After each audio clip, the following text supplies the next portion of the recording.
नमस्कार दोस्तों, स्वागत है आपका द एंड शो में। और आज ये चर्चा हम इस बात पे करेंगे कि जो टैरिफ का पूरा मसला है, वो किस दिशा की ओर जाता हुआ दिख रहा है। क्या ये सॉल्व हो जाएगा एमिकेबली, यानी दोनों पक्षों की बातचीत से, या फिर ये एक तरफा रहेगा और इसका क्या इम्पैक्ट हो सकता है।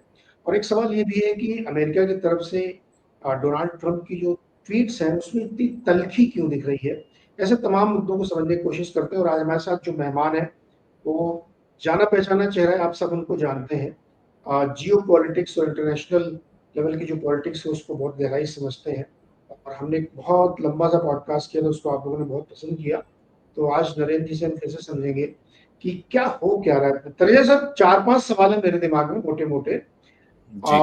पहला तो सवाल ये है कि यूएस जो ने जो टैरिफ लगा दिया ट्रम्प साहब ने 25% का, जो 7 तारीख से एग्जीक्यूट हो जाएगा, उस पर भारत का रुख क्या है।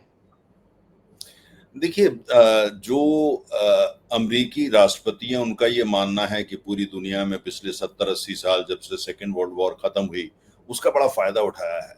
उनको लगता है कि बड़ा फायदा उठाया यूरोप के लोग जो हैं, जापान वगैरह, नेटो के मार्फत या और माध्यम सुरक्षा देते रहे, लेकिन उन्होंने उसका पैसा नहीं दिया। और जो तमाम दुनिया के लोग आके अमेरिका में अपना सामान बेचते हैं उससे अमरीकी अर्थव्यवस्था को नुकसान होता है। और उनका मानना है जहां जहां थोड़ी बहुत गरीबी है या जो इलाके अमेरिका में पिछड़े हैं, जो उनका बहुत बड़ा वोट बैंक वही है उनका, है ना। वो ईस्ट कोस्ट या वेस्ट कोस्ट नहीं है, जो बीच का अमेरिका है वही उनका वोट बैंक है, और जिसमें किसान हैं, श्रमिक हैं, बहुत लोग शामिल हैं। तो उनको लगता है कि ये सब इस वजह से हुआ है।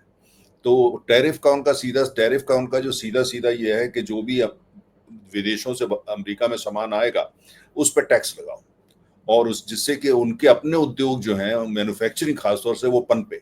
उनका ये है कि भाई स्टील हो, बसें हो, समुद्री जहाज हो, कंप्यूटर हो, कुर्सी हो, मेज हो, लैपटॉप, सब कुछ अमेरिका में बनना चाहिए।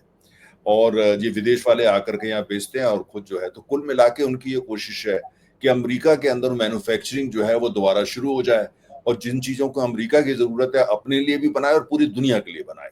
अमेरिका के बारे में ये कहा जाता है कि उसने मैन्युफैक्चरिंग जो है आउटसोर्स कर दी थी चीन को, वो उसको ठीक करना चाहते हैं अब। लेकिन उसमें जो उनका तरीका है, वो तरीका जो है उससे पूरी दुनिया परेशान है। एक तो ये है कि वो एकाएक करना चाहते हैं, दूसरी बात वो बहुत ही उसको एरोगेंटली कर रहे हैं, और तीसरी बात यह है कि वो थोड़ा ये भी समझ में नहीं आता कि भाई ओवरनाइट मैन्युफैक्चरिंग तो ऐसे आ नहीं जाएगी। वहां पे लोग कहाँ हैं, एक्सपर्टीज कहाँ हैं, और अगर वहां मैन्युफैक्चरिंग आती भी है तो कितने रोजगार पैदा होंगे। वहां तो रोबोट आ जाएंगे, वहां तो सारी मैन्युफैक्चरिंग दूसरे किस्म की होने वाली है। तो इसको लेकर के पूरी दुनिया आज परेशान है। ये कुल मिलाकर के इसको टैरिफ महायुद्ध बोला जा रहा है, कोई टैरिफ वर्ल्ड वॉर बोल रहा है, तरह तरह के इसको नाम दिए जा रहे हैं, क्योंकि उनके जो घनिष्ठ मित्र देश हैं, यूरोपियन यूनियन और नेटो के सदस्य और जापान, सभी लोग इस चीज को लेकर के परेशान है और उन्होंने सब पे लगाया। अब भारत में भी उन्होंने, जो आपने देखा ही है कि पहले तो उन्होंने ट्वीट किया, उसके बाद उन्होंने जो एग्जीक्यूटिव ऑर्डर साइन कर दिया और भारत के ऊपर भी जो है मोटा टैरिफ लगा दिया। हम भारी मात्रा में वहां सामान भेजते हैं, बहुत बड़ा हमारा ट्रेडिंग पार्टनर है। तो और उसमें उनकी साथ में तलखी जो इसलिए दिख रही है क्योंकि उनको आदत पड़ गई है कि जब भी वो किसी से बात करते हैं या कोई टैरिफ लगाते हैं, तुरंत वहां के नेता भागे भागे अमेरिका जाते हैं और उनके सामने नतमस्तक हो जाते हैं। वो जाके कहते हैं आप बताइए, वो कहते हैं उनको खुश रखो, उनको ईगो को शांत करो, उनकी फ्लैटरिंग करो वगैरह वगैरह। अच्छा, भारत की हमेशा ये रहा है कि ये भारत के लिए तो नई चीज नहीं है।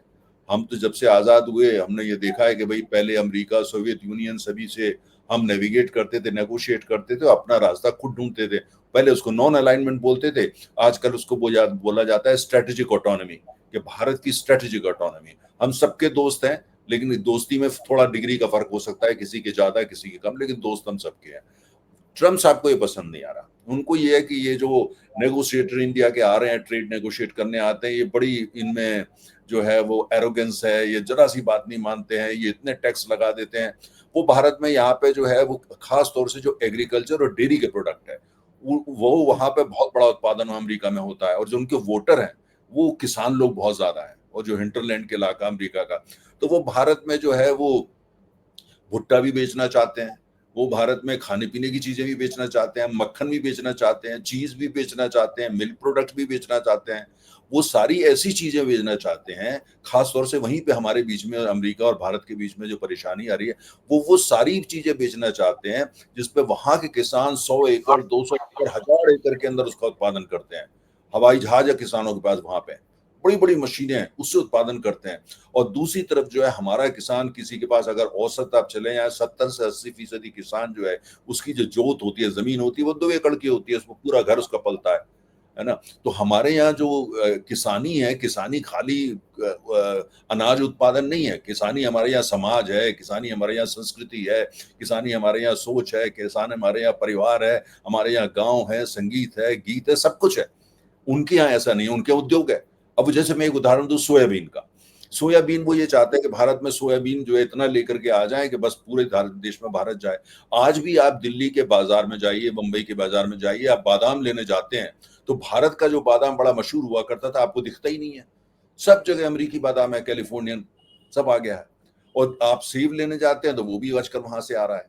दिवाली के टाइम में आप जो है तमाम पिस्ता लेना चाहते हैं, हम लोग सब जानते हैं पिस्ता तो ईरान से आता था, आज तो ज्यादातर पिस्ता वो अमेरिका से आ रहा है। तो एक ट्रेलर है, वो ये चाहते हैं कि इसको लेकर के भारत का ये है कि जहां जहां है भारत तैयार है। लेकिन आप ये कहें कि ऐसी चीजों के दरवाजे खोल दो जिससे हमारे यहाँ हमारी 65% जो जनता है वो परेशान हो जाए, उनकी नौकरी उनका काम छिन जाए, उनकी संस्कृति छिन जाए, वहां उथल पुथल पूरे गांव में, पूरे रूरल इंडिया में हो जाए, उसको भारत स्वीकार नहीं कर रहा। तो असली मुद्दा वहां फंसा पड़ा है। दूसरी बात, जो उनकी जो जिस तरीके का उनका रवैया है, तलखी, बहुत ही ऐसी बात कर देना, ये कह देना है कि इंडियन इकोनॉमी इज डेड। दुनिया की चौथी बड़ी सबसे बड़ी अर्थव्यवस्था है भारत। खुद अमेरिका में जो तमाम बैंक हैं वो बोलते हैं, अमेरिका के थिंक टैंक बोलते हैं, अमेरिका में आईएमएफ अमेरिका में ही है, वर्ल्ड बैंक अमेरिका में, वो सब बोलते हैं। अमेरिका के बड़े बड़े अर्थशास्त्री बोलते हैं कि भारत उभरती हुई अर्थव्यवस्था है, बिल्कुल जो है चमकता हुआ सितारा है, 4th लार्जेस्ट इकोनॉमी है, बहुत जल्दी 3rd होने वाली है, उस समय में 2050 2050 तक 2nd भी हो जाएगी, अमेरिका को टक्कर देगी। और आप ये बोल रहे हैं अमेरिका के राष्ट्रपति, दुनिया की सबसे बड़ी अर्थव्यवस्था, दुनिया की सबसे बड़ी सैन्य शक्ति, उसके राष्ट्रपति जो है वो ये कह दें कि डेड इकोनॉमी है। तो आप ये देखिए, उससे फिर बेचैनी और परेशानी तो होगी। तो इसको कुल मिलाकर के थोड़ा एटीट्यूड, थोड़ा उनकी तरफ से जो उनका रवैया और उनकी भाषा, हम भारत के अंदर हमारी अर्थव्यवस्था कैसी भी हो, हमारे यहाँ कुछ गरीबी भी हो सकती है, हम सब, हमारे यहाँ सब कुछ है, उसके बावजूद हमारे यहाँ भाषा की मर्यादा जो होती है उस पर बड़ा ध्यान दिया जाता है। तो जो असली मुद्दा, एक तो भाषा का आ गया, एक उनकी एरोगेंस आ गया, एक उनकी इग्नोरेंस आ गया, और साथ में जो रूरल इंडिया जिस चीज पे निर्भर है, वहां पे अमरीकी जो है पूरी ताकत से आ सके, उनका बाजार अमरीकी कंपनियों के लिए खोल दिया जाए, अमरीकी किसानों के लिए खोल जाए, सारी परेशानी वहां पे है। तनेजा जी, ये बात तो समझ में आई। अब मैं ये जानना चाहता हूँ कि सरकार क्या करेगी। हम आप तो खाली गैस ही कर सकते हैं, लेकिन चूंकि आप विद्वान व्यक्ति हैं, क्या समझौता हो सकता है? क्या इंडिया का रुख होना चाहिए? क्या काउंटर टैरिफ लगाएंगे, भारत भी लगा देगा, या वो समझौता कर लेगा, या वो कहेगा नहीं ठीक है, जैसे उन्होंने लगा दिया तो उनको लगा देंगे, तो हम कुछ नहीं करेंगे? किस तरफ ये बात बढ़ने वाली? क्योंकि 23 तारीख को जो सुना है कि डेलीगेशन आने वाला अमेरिका से, तब तक कुछ ना कुछ होना चाहिए। तो इंडिया क्या ऑफर कर सकता है? ये बहुत अच्छा आपने प्रश्न किया। अगर मैं एक लाइन में शुरुआत आपके जवाब से इससे करूं कि दरअसल कुल मिलाकर के यहाँ भी हम लोग दुविधा में हैं। भारत सरकार, भारत का तमाम जो थिंकिंग कम्युनिटी है, स्ट्रेटेजिक कम्युनिटी जिसको कहा जाता है, जिसमें विचारक होते हैं, सब तरीके के सोचते हैं, वो सब में जो थोड़ा सा दुविधा है। क्योंकि एक तरफ तो अमेरिका हमारे लिए बहुत अहमियत रखता है, क्योंकि वो हमारा स्ट्रेटेजिक पार्टनर है। जिस तरह से चीन ने पूरे एशिया को परेशान कर रखा है, तो अमेरिका की हमको जरूरत है। और जिस तरह से चीन ने अमेरिका को परेशान कर रखा है पूरे इंडो पैसिफिक के अंदर, उन्होंने अमेरिका के खास मित्र जापान, कोरिया, ऑस्ट्रेलिया को परेशान कर रखा है, उनको भारत की जरूरत है। और हमने पिछले 30 साल के अंदर अमेरिका और भारत के बड़े अच्छे संबंध बने। हमारी जो रिलेशनशिप है वो स्ट्रेटेजिक है और वो इंस्टीट्यूशनलाइज्ड है। वो दो राष्ट्रपति या प्रधानमंत्री में निर्भर नहीं है, वो इंस्टीट्यूशनलाइज हो चुकी है और बहुत अच्छी चली, और अभी तक उसमें किसी तरह की कहीं पे कोई अड़चन नहीं है, बहुत स्मूथली वो चल रही है। लेकिन उसके साथ में जो है हमारे सामने दुविधा ये है कि कितनी बात माने और कितनी को मना कर सके। तो कईयों में तो भारत ने कहा है मान लेंगे, और ये साथ में कहा है, समझाने की कोशिश कर रहा है भारत कि भाई वो करिए। लेकिन तमाम आज भी अगर आप इंडियन एक्सप्रेस उठा करके देखें, श्याम सरन जो हमारे पहले विदेश मंत्री रह चुके हैं, उन्होंने इंडियन एक्सप्रेस में बड़ा लेख लिखा है और उन्होंने कहा है कि भारत को जो है कड़ा रवैया अख्तियार करना चाहिए, क्योंकि हमारा जो है वो स्ट्रेटेजिक ऑटोनॉमी जो होती है वो हमारे लिए बहुत जरूरी है और हमारे लिए ये आवश्यक है ट्रम्प साहब को ये कहना कि भाई ठीक है, हम बिल्कुल हमारे बड़े अच्छे संबंध है, लेकिन ऐसा नहीं है कि जो हमारे राष्ट्रीय हित है उस पर हम कहीं समझौता नहीं कर सकते। तमाम लोगों का ऐसा विचार बन रहा है, स्वयं जो तमाम पॉलिटिकल पार्टीज हैं उसके अंदर इस तरह के विचार बन रहे हैं। तो सरकार के लिए इतना आसान, सरकार के लिए भी दुविधा हो रही है, परेशानी हो रही है। एक तरफ तो जो अमेरिका से संबंध है उनको बरकरार रखना, लेकिन दूसरी तरफ ट्रम्प साहब जो है वो चाहते हैं 100% इसको मानना, वो भी मुश्किल है। मुझे ऐसा लगता है कि कोई बीच का रास्ता निकलेगा, लेकिन साथ में ये भी है कि अगर ऐसा होता है कि ट्रम्प साहब कहते हैं नहीं, माई वे और हाईवे, या तो आप 100% मेरी बात मानिए या कोई बात नहीं मानी जाएगी, तो मुझे लगता है कि भारत फिर अपना जो रवैया है उस पर भारत, मेरा रीडिंग यह है कि जो है वो भारत इतनी जल्दी फिर मानेगा नहीं उसको। फिर यही होगा कि हमको जो है वो अमेरिका से संबंध जहां जहां संभव है वहां पे हम गहरे करेंगे, लेकिन साथ साथ भारत को नए बाजार ढूंढने पड़ेंगे। वो अफ्रीका हो सकता है, वो मिडिल ईस्ट हो सकता है, वो और जगह हो सकती है, लेकिन जो लॉन्ग टर्म जो भारत के इंटरेस्ट हैं और जो भारत की रूरल इकोनॉमी है, रूरल इकोनॉमी में आप ये समझिए कि किसी भी तरीके का ऐसा समझौता कि भारतीय रूरल इकोनॉमी में तूफान आ जाए, वो तो आत्महत्या हो जाएगी। वो कोई भी पॉलिटिकल पार्टी भारत में उसको नहीं मानेगी।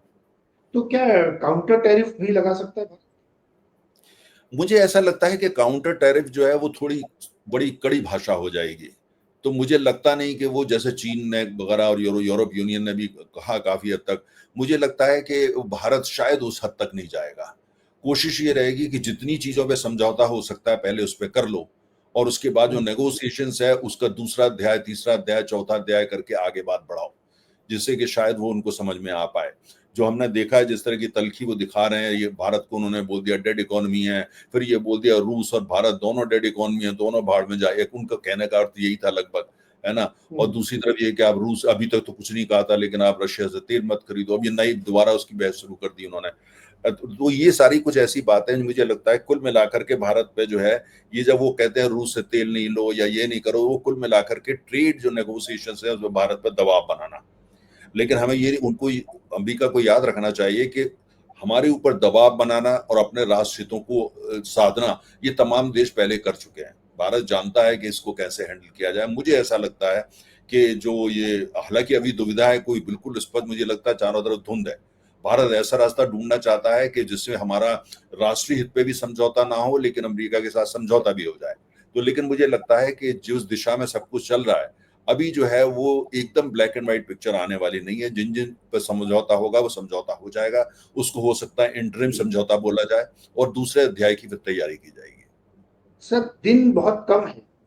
अगर देखें तो 7 तारीख से लग जाएगी ड्यूटी और 23 तारीख को एक बैठक होनी, तो मतलब अगस्त का पूरा महीना मान लीजिएगा आप, तो बहुत कम समय है। तो डिसीजन तो सर ब्लैक एंड व्हाइट में लेना पड़ेगा। अगर मान लीजिए बीच का समझौता नहीं मानते तो फिर ब्लैक एंड व्हाइट डिसीजन हो।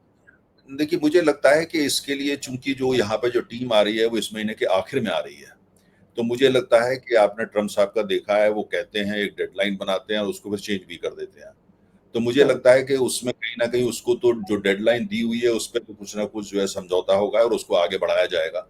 और कुल मिलाकर के जो है वो बातचीत यहाँ पे दिल्ली में होगी।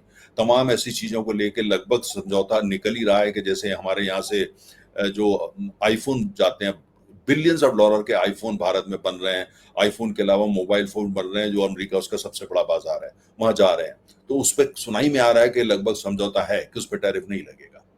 तो इस तरीके की और भी कुछ चीजों को लेकर के बातचीत हो रही है। ये भी समझाने की कोशिश की जा रही है, हम जो स्टील वहां बेचते हैं, कि ओवरनाइट आप स्टील का उत्पादन वहां नहीं कर पाएंगे, इसलिए उसकी आवश्यकता होगी। तो लगता है कि थोड़ा थोड़ा जो है वो जो 25% ना हो करके कुछ कम टैरिफ की बातचीत शुरू हो चुकी है। तो मुझे ऐसा लगता है कि ब्लैक एंड व्हाइट में नहीं हो पाएगा, ये डेट थोड़ी शायद शिफ्ट होगी और हो सकता है कुछ चीजों में फिर भी तलखी दिखाते रहे। लेकिन भारत की कोशिश है कि भाई कुल मिलाकर के हम, क्योंकि हमारी अप्रोच है पॉजिटिव, लेकिन राष्ट्रीय सम्मान, राष्ट्रीय अस्मिता और जो हमारी रूरल इकोनॉमी है उससे समझौता ये नहीं होने वाला।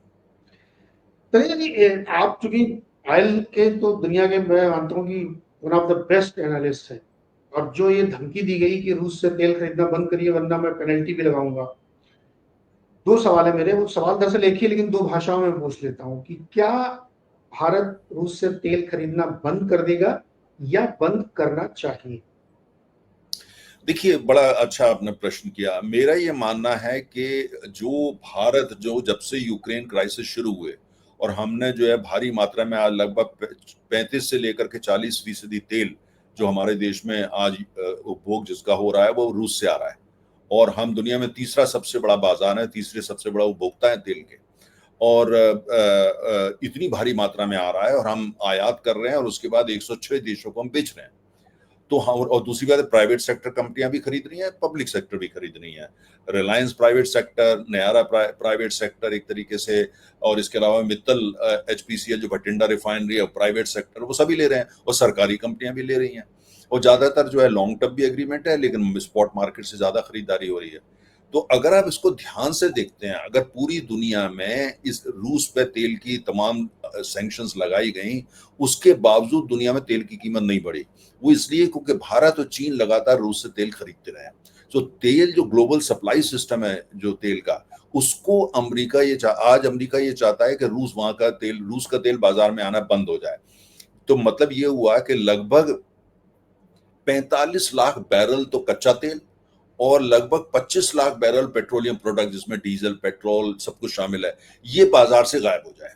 अगर ऐसा बाजार से गायब होता है, मान लिया डिस्कशन के लिए, दुनिया का सबसे बड़ा तेल का उपभोक्ता अमेरिका, दुनिया का सबसे बड़ा तेल का बाजार अमेरिका, और अमेरिका की इकोनॉमी में अगर तेल महंगा होता है तो इन्फ्लेशन होता है, महंगाई आती है। तो अगर ऐसा ट्रम्प साहब करते हैं या अमेरिका करता है और ऐसा हो जाता है, तो इससे पहले किसी दुनिया में किसी अन्य देश को नुकसान हो, सबसे पहले अमेरिका को होगा, अमेरिकी उपभोक्ता को होगा, जिसको सस्ते तेल की भी आदत है ना। और दूसरी तरफ ये भी है कि तेल जैसे ही महंगा होगा तो वहां महंगाई बढ़ेगी। अगर महंगाई बढ़ती है तो उसकी पॉलिटिकल कॉस्ट होगी राष्ट्रपति ट्रंप के लिए, और इस बात को वो अच्छी तरीके से जानते हैं। इसलिए औपचारिक रूप से तेल को सैंक्शन किसी देश ने नहीं किया है।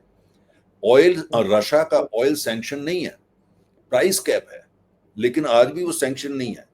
अच्छा, इसलिए मुझे ऐसा लगता है कि वो भारत की, चीन तो उनकी सुनेगा नहीं। और चीन में तमाम तेल जो अमरी रूस का आता है वो तो पाइपलाइन से आता है, लॉन्ग टर्म एग्रीमेंट है, 10 साल 20 साल 25 साल के उनके एग्रीमेंट है, और चीन को तो सुनना भी नहीं है। लेकिन जहां तक भारत की बात है, वो दबाव भारत पर डाल रहे हैं, लेकिन भारतीय अर्थव्यवस्था के लिए, भारतीय तेल के उपभोक्ता के लिए, और उससे भी ज्यादा पूरी वर्ल्ड की इकोनॉमी के लिए और पूरे वर्ल्ड की जो ऑयल सप्लाई सिस्टम है उसके लिए आवश्यक है कि भारत रूस से तेल खरीदता रहे। भारत अपनी अर्थव्यवस्था नहीं, पूरी दुनिया की अर्थव्यवस्था की एक्चुअली सेवा कर रहा है, और कोई शब्द नहीं है। और जो अमरीकी उपभोक्ता है, भारत सबसे ज्यादा उसकी सेवा कर रहा है रूस से तेल मंगा करके। और मुझे ऐसा लगता है कि हमने पिछले दिनों देखा कि एक बहुत बड़ी रिफाइनरी है भारत में, उसके जो अध्यक्ष हैं वो रूस गए, उन्होंने बातचीत करी, जैसी खबरें आई हैं। और इसके अलावा यह है कि कुल मिलाकर के इधर से 2 तरह की खबरें आ जाती हैं। कभी आती है कि भारत ने रूस का तेल लेना बंद कर दिया, फिर आ जाता है नहीं नहीं, इस तरह की कोई बात नहीं हुई है। तो मुझे लगता है कि भारत को हो सकता है थोड़ा कम हो जाए, है ना, लेकिन यह कि रूस का तेल भारत को जो है लेना चाहिए, वो भारतीय अर्थव्यवस्था के लिए अच्छा है, जब तक कि रूस अच्छा डिस्काउंटेड दे रहा है। अगर वो डिस्काउंट लगातार दे रहा है और भारतीय जो रिफाइनर है उनके यहाँ तेल पहुंचा रहा है, मतलब ये कि उसके जहाज लेके आता है, इंश्योरेंस उनका, सारा हेडेक उनका, वो इंडिया में डिलीवर कर रहा है, हमको बिल्कुल तेल लेना चाहिए, रूस से लेना चाहिए। और साथ में अमेरिका को भी कह देना चाहिए कि जिस दाम पर रूस हमको तेल दे रहा है और जिस शर्तों पे दे रहा है, इकोनॉमिक शर्तों पे दे रहा है, अगर आप देते हैं हम रूस से बंद कर देंगे, आपसे ले लेते हैं, आप तो दुनिया के सबसे बड़े तेल उत्पादक हैं, आप दे दीजिए उसी दाम पे। तो ये समझना होगा इनको कि ये कोई रूस के लिए मोहब्बत नहीं है, ये सीधा सीधा अर्थशास्त्र है, कॉमर्शियल कंसिडरेशन है। तेल है, सस्ता है, डिस्काउंट पे मिल रहा है, हम अब 89% मंगाते हैं, इसलिए वहां से लेते हैं। क्या क्या इंडिया इस मामले पे कुछ दबाव महसूस कर रही है कि रूस के तेल लेने के मामले में ये बड़ा बंद कर अच्छा आपने दें? देखिए प्रश्न किया। दबाव तो है नहीं।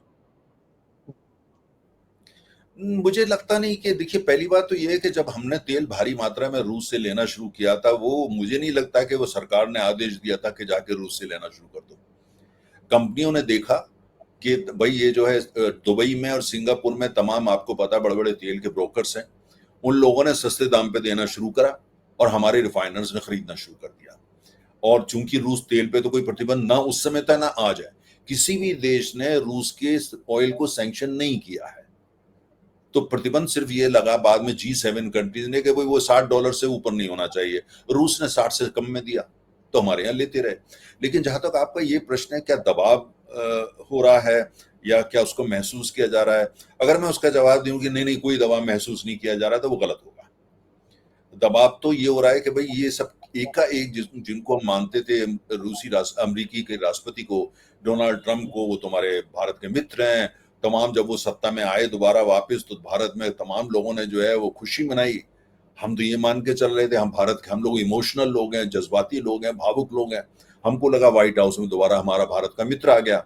अब जिस तरह की वो भाषा बोल रहे हैं, जो उनका रवैया है, जो तल्खी है, बीच में वो पाकिस्तान का गीत भी गा देते हैं, पाकिस्तान की तारीफ भी कर देते हैं, तो उसको कुल मिलाकर के भारत में बेचैनी आई है। उस बेचैनी के साथ में ये इस बात को लेकर के कि रूस से तेल ना लो, उस बेचैनी के साथ में जब ये मिल जाती है तो थोड़ा सा हमारे यहाँ दिक्कत जरूर पैदा हो जाती है। सीधी बात यह है कि हमने उम्मीद नहीं करी थी कि ट्रंप साहब जो है वो इस तरह का रवैया लेके आएंगे, उससे परेशानी है। इस क्वेश्चन में मैं थोड़ा एक्सप्लोर करूंगा, लेकिन पहले एक और क्वेश्चन टैरिफ वाले मामले में।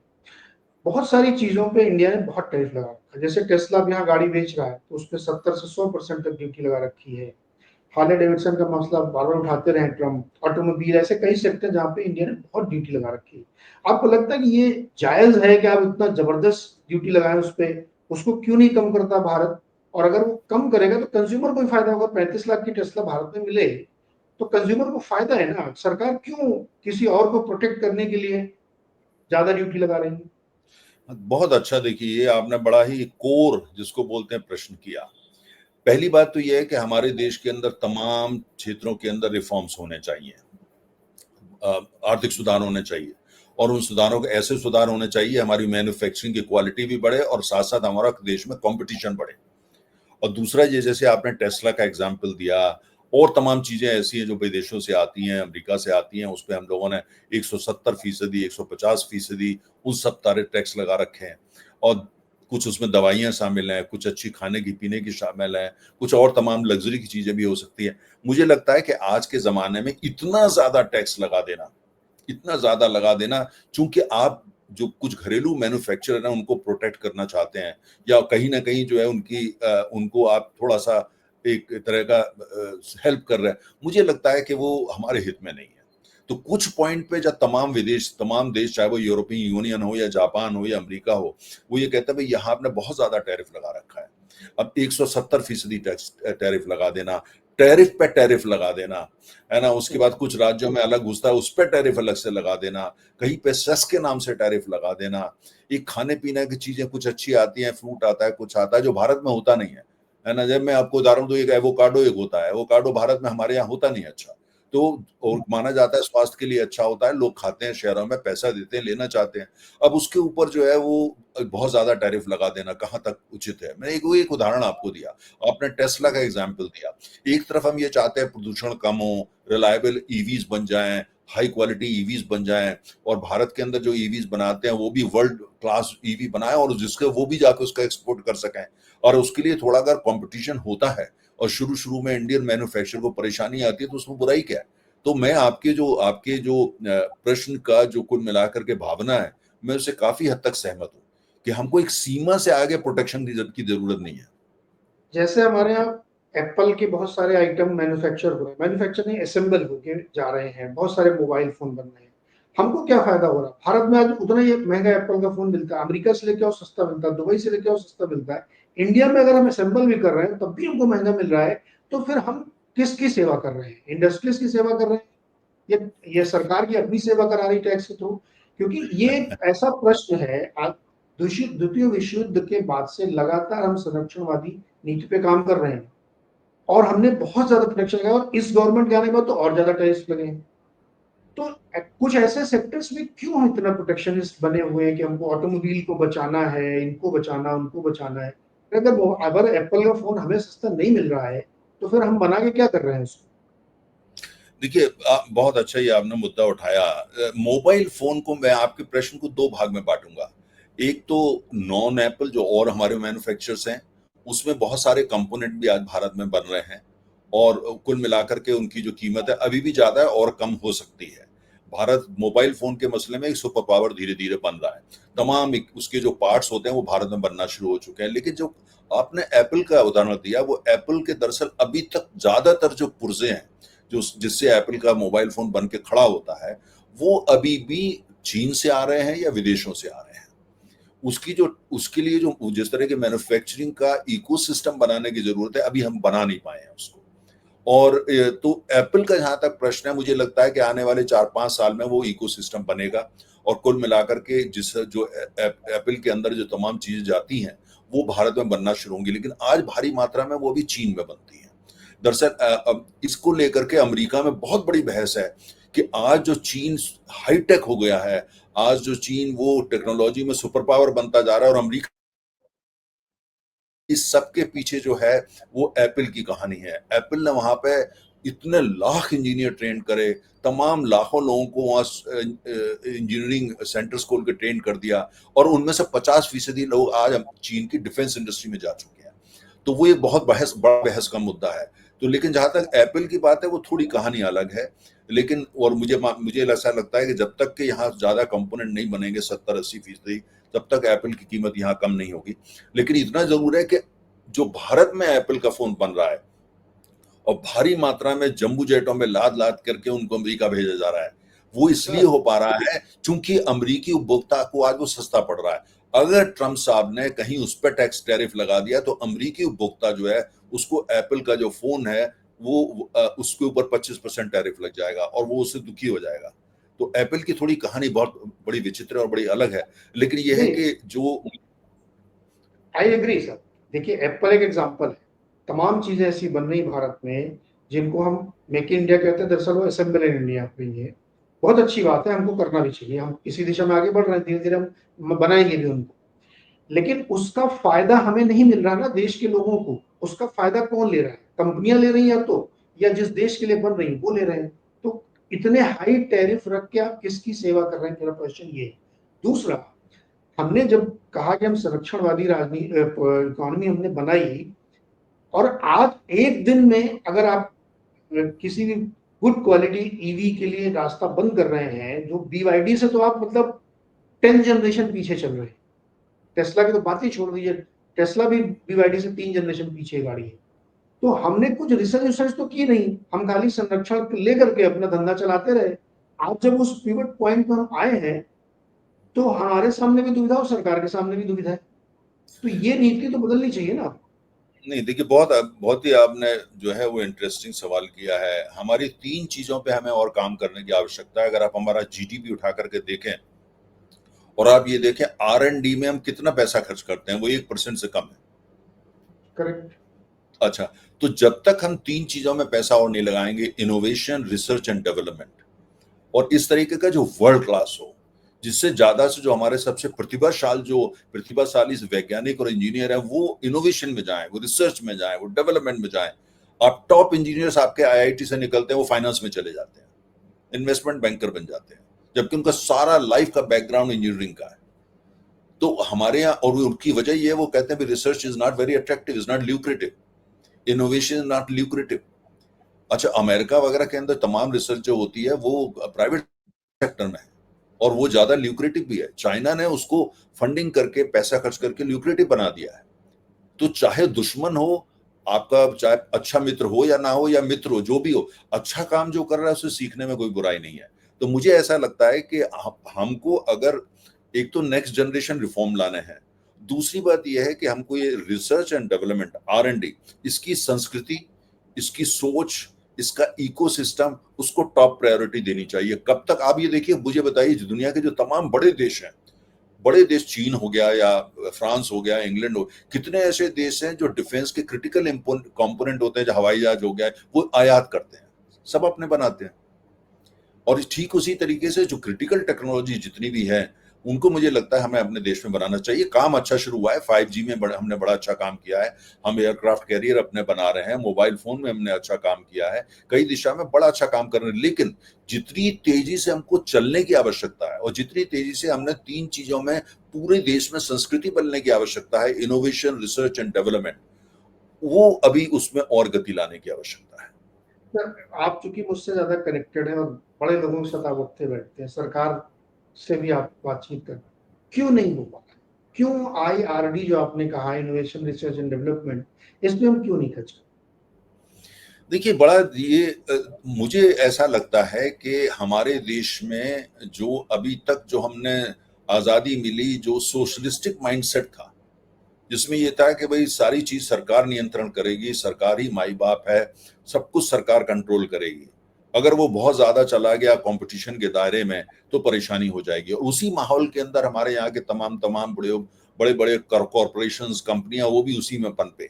उनको भी आदत पड़ गई कि भाई सरकार का प्रोटेक्शन चाहिए ग्रो करने के लिए, वो एक संस्कृति बन गई। अभी हम उससे बाहर नहीं निकल पाए हैं।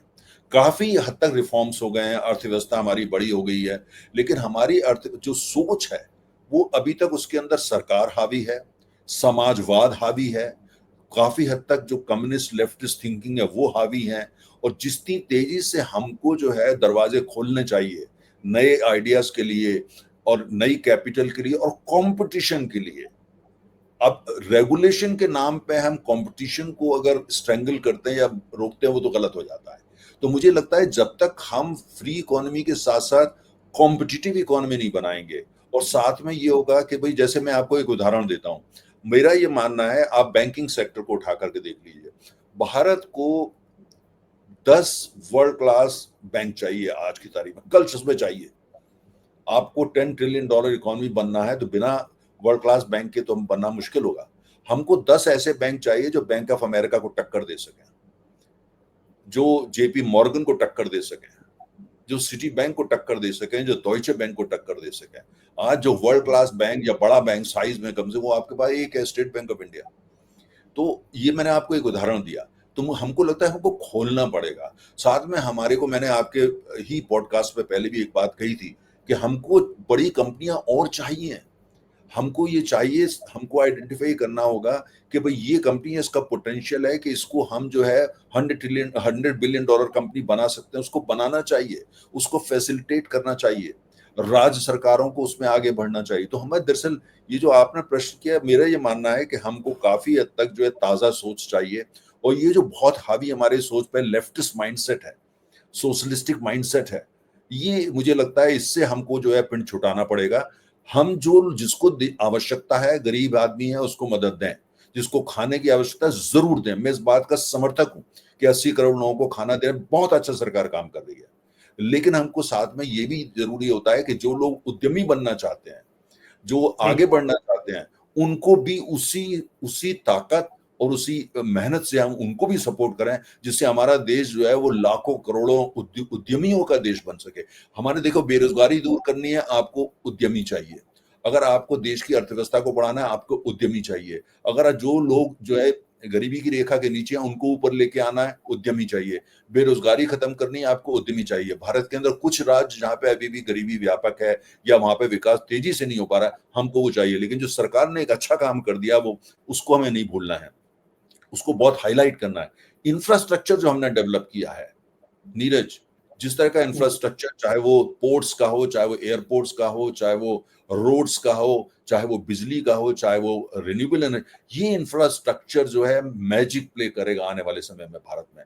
हमने तैयारी पूरी कर ली है, हमने बड़ी बड़ी सड़कें बना दी, बंदरगाह बना, हमने बना और बन रहे हैं। लेकिन इसमें दौड़ने के लिए जो लोग चाहिए, इसमें इसका पूरा फायदा उठाने के लिए जो लोग चाहिए, जो संस्कृति चाहिए, हमें उनको भी आगे लाना है। आपकी बात से मैं सहमत हूं, और मैं इस सरकार का इस मामले में बहुत बड़ा समर्थक हूं कि इनका इंटेंट बहुत अच्छा है और काम भी इन्होंने बहुत अच्छे किए हैं। जैसे इंफ्रास्ट्रक्चर में या डिजिटल स्टैक जो हमारा बना है, वर्ल्ड क्लास है, इसमें कोई डाउट नहीं मुझे। और डिजिटल जो हम लोगों ने पूरा पेमेंट सिस्टम ला दिया है, बहुत ही बढ़िया है। लेकिन हम सब लोग ना सर, कंफर्ट जोन वाले आदमी, हम सब लोग हनुमान जी के उपासक, हमको याद दिलाना पड़ता है कि हम कर सकते हैं, लेकिन हम तब तक नहीं करते जब तक हमें प्रेशर नहीं होता। तो हमारे देश के आप उद्यमियों को कह रहे हैं, मैं उनके खिलाफ कह रहा हूं कि उद्यमियों को ये याद दिलाना पड़ेगा कि भाई आपको रिसर्च एंड डेवलपमेंट करना पड़ेगा, वरना आज आईटी इंडस्ट्री जिस चौराहे में आके खड़ी हो गई एआई की वजह से, वही स्थिति आपकी हर इंडस्ट्री की होने वाली है। तो इसकी पहल मुझे लगता है सरकार को करनी पड़ेगी, थोड़ी सख्ती दिखानी पड़ेगी कि भैया अब आपको ये करना पड़ेगा, अदरवाइज काम नहीं चलेगा। देखिए जो इंसेंटिव दिए गए थे प्रोडक्शन के लिए, उसका कैसे फायदा उठाया कंपनी ने, आपके सामने उस पे इकोनॉमिक डिबेट हो जाएगी पूरी उस पे। तो खैर ये वाला यही छोड़ते ही सरकार कुछ सख्त कदम ले और R&D पे फोकस कराए। एक सवाल मेरे मन में आखिरी ये वाला आ रहा है, वापस चलते हैं, जो ट्रम्प साहब ने एक ट्वीट लिखा, बयान दिया कि एक समय ऐसा आएगा कि हो सकता है भारत पाकिस्तान से तेल खरीदे। तो मैं ये जानना चाहता हूँ सीरियस नोट पे कि क्या हमारे और अमेरिका के रिश्तों में खटास आ रही है क्या, या आ गई है? क्योंकि उनका इंटेंट क्या है, उनके मन में क्या है, तो हम जान नहीं सकते, अंतर्यामी तो मैं नहीं। जो आप बोल रहे हैं, जो आपकी एक्टिविटीज हैं आपकी, उनसे हम अनुमान लगाते हैं। तो क्या ये एक ऐसी तलखी दिखी हमें जिससे हमारे संबंधों पर भी असर पड़ेगा? देखिए, मेरा ये मानना है कि अमेरिका और भारत के जो संबंध हैं, खासतौर जो पिछले 30 साल से डेवलप हुए हैं, वो इंस्टीट्यूशनलाइज्ड हैं। उसका जो ताना बाना है वो संस्थाओं के मार्फत है। वो इस बात पर खाली नहीं है कि व्हाइट हाउस में कौन बैठता है।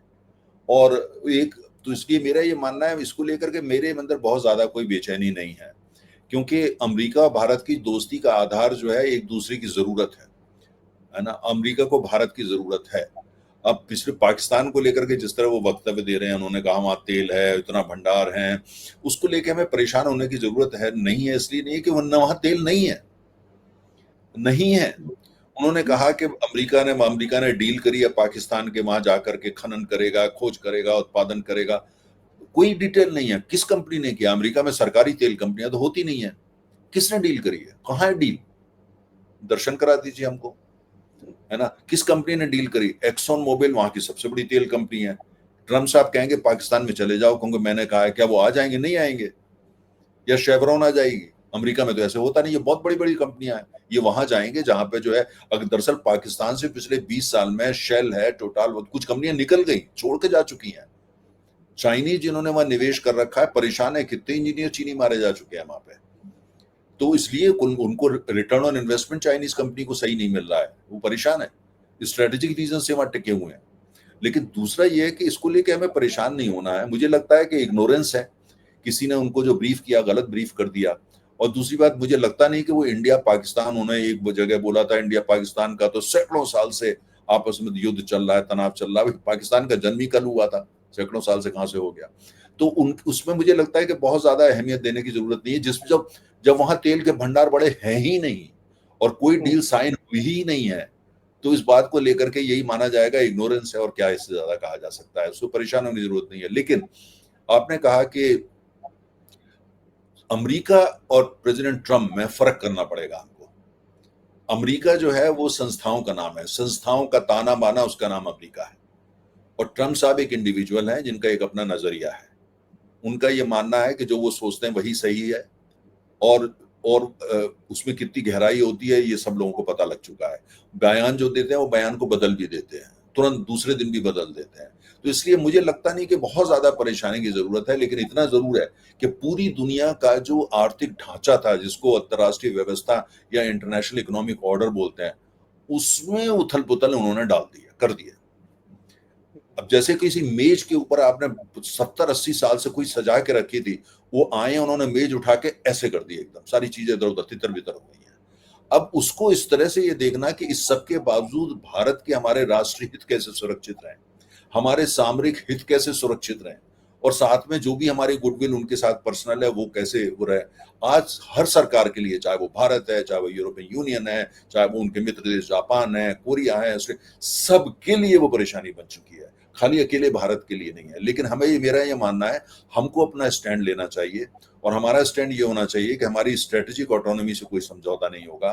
दुनिया को लेकर के हमारा एक अपना नजरिया है, बड़ी अर्थव्यवस्था है, हमारा उस पर कोई समझौता नहीं होगा। साथ में मुझे लगता है हमको, हमारे प्रधानमंत्री ने जवाब दे दिया। उन्होंने जब ये कहा कि इंडियन इकोनॉमी इज डेड, हमारे प्रधानमंत्री मोदी साहब ने बिल्कुल स्पष्ट बोल दिया। मोदी जी ने कह दिया कि अब वो समय है जब को हमको जो है नेशन फर्स्ट करना है, हमने अपने देश की जो इंडस्ट्री है उसको मजबूत करना है। कुल मिलाकर के उन्होंने, कूटनीति का जवाब कूटनीति से दिया जाता है, उन्होंने बिल्कुल उसका जवाब दे दिया कि हम ये करेंगे। तो मुझे लगता है कि हमको बहुत परेशान होने की जरूरत नहीं है। बहुत बड़े देश हैं, और इस तरह की परेशानियां जब से भारत आजाद हुआ हम देखते चले आए हैं। हमने सन 71 में जब बांग्लादेश बनाया तो अमेरिका ने 7वां बेड़ा भेज दिया था, है ना। अब तो खैर बयानबाजी ही खाली हो रही है। तो इसलिए परेशान होने की जरूरत नहीं है, लेकिन इतना जरूर है हमको अपने रिफॉर्म्स हैं उसको तेजी से करना है, हमको अर्थव्यवस्था को आगे बढ़ाना है, हमारे ऊपर जो थोड़ी सी लेफ्टिस्ट सोच हावी कभी कभी हो जाती है उसको तिलांजलि देनी है। और साथ में यह है कि खासतौर से उत्तर प्रदेश, बिहार, बंगाल, ये जो कुछ ऐसे राज्य हैं यहाँ पे जो विकास की गति है इसको थोड़ा और तेजी से लेकर के आना है, और भारत में ऐसा इकोसिस्टम बनाना है, माहौल बनाना है, कॉन्वर्सेशन करनी है, डिबेट करनी है, जिससे भारत की मिट्टी से तमाम हजारों लाखों करोड़ों उद्यमी पैदा हों। सो फाइनली सर, इस चर्चा से मैं ये समझ रहा हूँ कि कुछ जगहों पे भारत अपने टैरिफ कम कर सकता है, कुछ जगहों को जहां उसको प्रोटेक्ट करना है उसको प्रोटेक्ट करेगा, और सबसे बड़ी चीज ये कि वो अपने किसी स्ट्रेटेजिक ऑटोनॉमी या आर्थिक हितों से समझौता नहीं करेगा। नहीं, देखिए राइट। देखिए जो हमारी स्ट्रेटेजिक ऑटोनॉमी है उससे समझौता भारत नहीं करेगा, मुझे नहीं लगता ये सरकार करेगी, इस प्रश्न नहीं उठता। ये बिल्कुल ऐसी सरकार है जो राष्ट्रीय हितों को बहुत बेहतर समझती है।